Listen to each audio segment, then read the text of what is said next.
There is a version of you that never grew up, and it is secretly running your entire life. We like to believe that adulthood is a finish line we cross, a final state of maturity. But what if you're not one person, but two? What if a younger, more vulnerable self is still living inside your mind, shaping your fears, your relationships, and your deepest sense of worth? This isn't just a poetic idea. It's a core psychological truth explored by Carl Jung. He proposed that within our adult psyche resides what he termed the divine child, an archetype of our original, innocent self. This part of you doesn't vanish. It goes underground.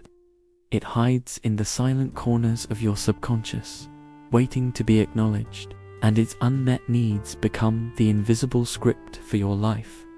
When you feel a wave of panic over a small mistake, when the fear of being left is so intense it physically aches, when you achieve a major goal and feel nothing, these aren't random glitches in your personality. They are signals.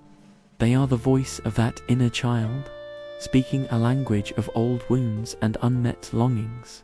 Most of our adult lives are spent managing symptoms. We try to control anxiety, fight procrastination, or seek constant validation from others. But we are only trimming the branches. The root of these patterns lies in the past, in the survival strategies that young, brilliant you had to create.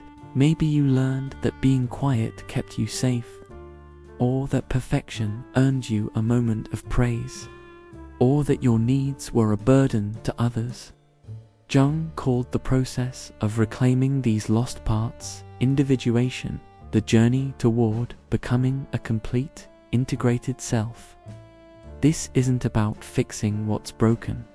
It's about recovering what was left behind. It's about remembering who you were before you learned to wear a mask for the world.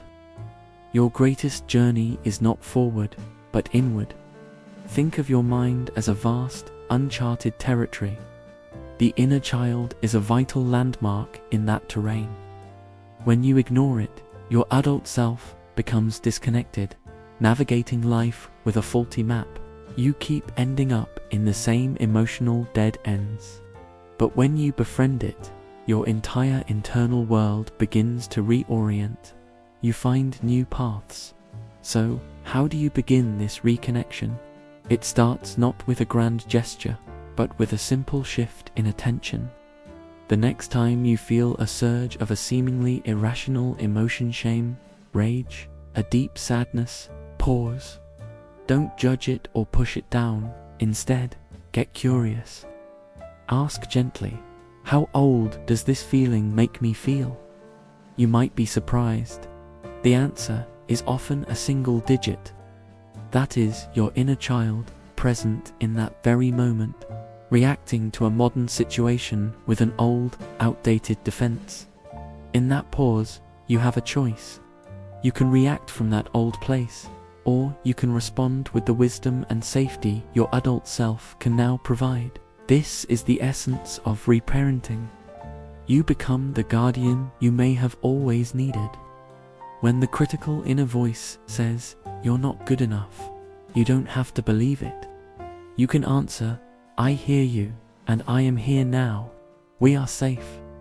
This single act of internal kindness is profoundly transformative. Jung famously stated that what we resist persists. The feelings we exile don't disappear. They gain power in the shadows. They manifest as chronic anxiety, as a relentless inner critic, as a void that no external success can ever fill. The shadow holds the keys to your wholeness. But when you turn toward those exiled parts with compassion, you drain them of their power. You integrate them. You stop fighting a civil war inside your own mind. The energy you spent on suppression is suddenly freed for creativity, for genuine connection, for a life that feels authentically your own.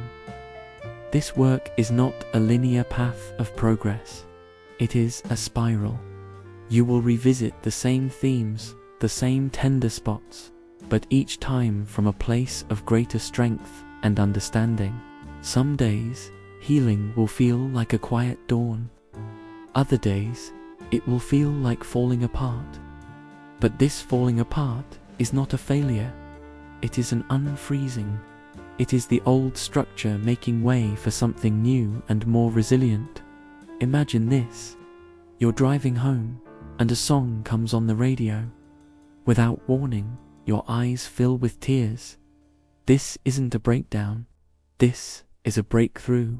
A memory, a feeling from long ago, has finally felt safe enough to surface. Instead of switching the station, you let it play. You let yourself feel it. In that moment, you are not abandoning yourself. You are finally coming home. When your inner child begins to trust that you will listen, everything changes. You stop seeking saviors in your partners. You stop looking for mirrors of your worth in your job title. You begin to build your life from the inside out. The world hasn't changed, but your center of gravity has. Your sensitivity, once a source of pain, becomes your greatest intelligence. It allows you to experience life in high definition. You rediscover wonder in small things. The way light filters through a window. The absurdity of a joke. The comfort of a deep breath. This is not regression. It is integration. The mature adult and the innocent child walking forward, hand in hand. Healing your inner child won't erase life's challenges. You will still face loss and disappointment, but you will no longer be facing them alone. You will have built an unshakable foundation of self-compassion within. You will know deeply that no matter what happens, you will not abandon yourself again, and that knowledge changes everything. If this exploration resonated with you, if it offered a new perspective or a moment of clarity, then please support this channel. Give this video a like and subscribe to Winds of Thought for more journeys into understanding the self. The path to wholeness is one we walk together.